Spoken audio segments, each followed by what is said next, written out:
আসসালামু আলাইকুম প্রিয় দর্শক, মজার রেসিপিতে আজকে গজার মাছ রান্না করব। সবজি দিয়ে গজার মাছ, সিম, বেগুন, আলু, টমেটো দিয়ে কষা গজার মাছ। যারা গজার মাছ খেতে পছন্দ করেন তারা চাইলে এই রেসিপিটা ফলো করতে পারবেন। অনেক মজার খেতে, রান্না করলে বুঝতে পারবেন। আর আমি যে এখন রান্না করব সেটা দেখলেও বুঝতে পারবেন কতটা লোভনীয়।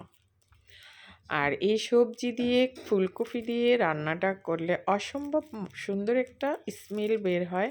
প্রথমে এখন গজার মাছ রান্না করব। প্রথমে তেল দিয়েছি কড়াইতে, সরিষার তেল দিয়ে মাছ রান্না করব। সরিষার তেল আর সয়াবিন তেল মিলিয়ে মাছটা রান্না করব। প্রথমে 1 চা চামচ ভর্তি করে দিলাম হলুদ প্রথমে তেলে দিলে কালারটা খুবই সুন্দর আসে। তারপরে একটু পানি দিলাম, মাছের কালারটা খুবই সুন্দর আসবে। এরপর দিলাম আদা আর রসুনের পেস্ট, দেখতে পেলেন 2 চা চামচ দিয়ে আদা রসুনের কাঁচা স্মেল চলে যাওয়া পর্যন্ত কষিয়ে নিলাম। এখন দিলাম জিরার গুঁড়া 1/2 চা চামচ, ধনিয়ার গুঁড়া 1 চা চামচ, মরিচ গুঁড়া দিচ্ছি 1.5 চা চামচ, 2 চা চামচ। গজার মাছ একটু ঝাল হলে খেতে ভালো লাগবে। 2 চা চামচ এবং একদম উঁচু করে ভর্তি করে দিয়েছি মরিচের গুঁড়া। আর পানি দিয়ে এখন মশলাটাকে কষিয়ে নেব। এখন চুলার আঁচ লো ফ্লেমে রেখে মশলা কষিয়ে নিতে হবে 7-8 মিনিট, যেন পোড়া না লেগে যায়, তাহলে কালারও নষ্ট হয়ে যাবে আর স্বাদও কমে যাবে। এবার দিলাম স্বাদ মতো লবণ দিয়ে এখন মশলা কষিয়ে নিচ্ছি।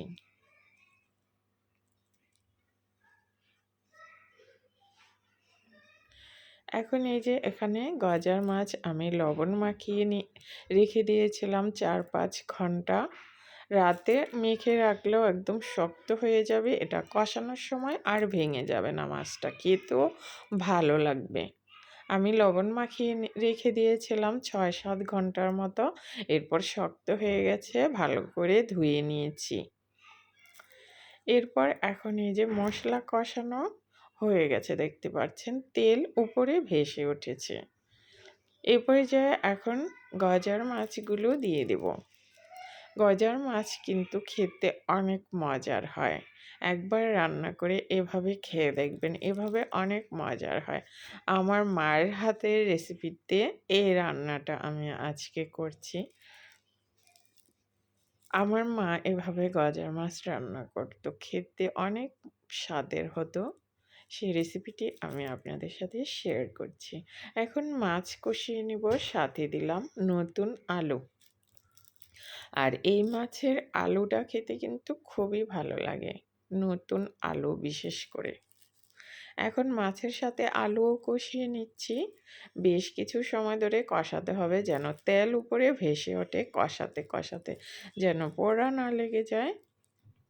এখন আবার 1/2 চা চামচ মরিচের গুঁড়া দিলাম। কেন দিলাম? গজার মাছে একটু বেশি লাগে ঝালটা। আবার একটু হলুদও দিলাম, আবার একটু ধনিয়াও দিলাম।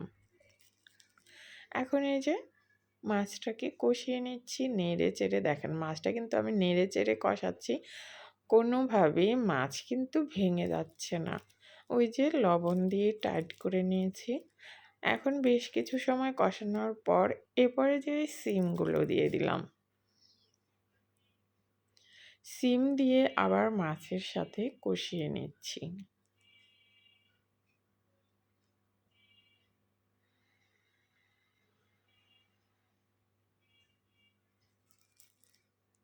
এভাবে চাইলে শোল মাছও রান্না করতে পারবেন, যারা শোল মাছ খান, গজার মাছ খান না।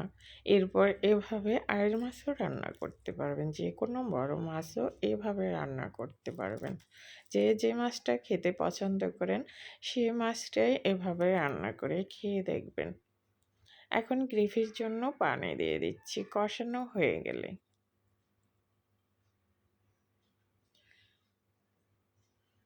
পানিটা একটু বেশি পরিমাণেই দিতে হবে, কারণ এটা একটু মাখা মাখা ঝোলে থাকবে।